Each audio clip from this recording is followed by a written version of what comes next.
si Nico ang tuta. Naglakbay sila sa Iceland kung saan nagtutumbang mga bulkan. May mga glacier na kumikislap sa malamig na baybayin. Isang lupain ng mga kahangahangang bagay, hindi nila maaring baliwalain. Sa mga patlang ng geyser at matataas na talon ng tubig, nararamdaman ni Momba at Nico na nasa itaas sila ng lahat.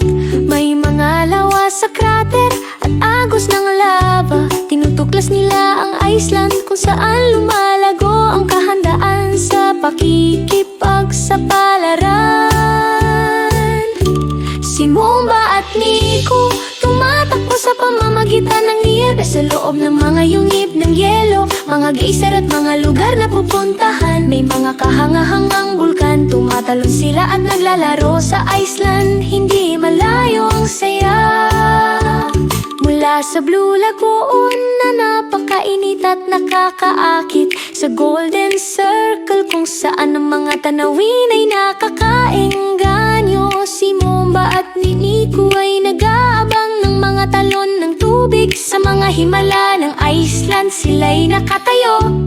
Mula sa maaliwalas na mga hot spring hanggang sa mga bato ng lava, tinutuklas nila ang Iceland. Hindi nila namimiss ang isang spot. May mga tuktok ng bundok at dakilang mga tanawin. Si Momba at Nico ay nag-aabang ng mga kamay. Si Momba at Nico tumatakbo sa pamamagitan ng niyebe sa loob ng mga yungib ng yelo, mga geyser at mga lugar na pupuntahan. May mga kahangahangang bulkan, tumatalon sila at naglalaro sa Iceland. Hindi malayo ang saya.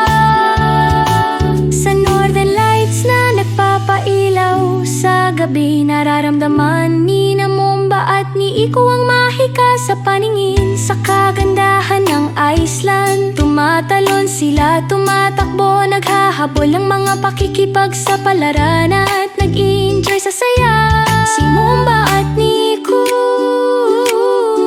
mga puso puno ng saya.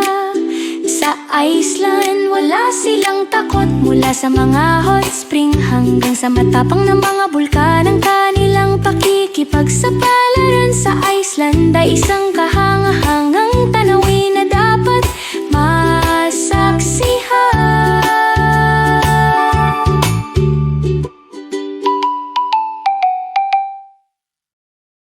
Tulad na ang i-share, mag-subscribe, sumama sa amin, Momba at Nico, laging sa plus!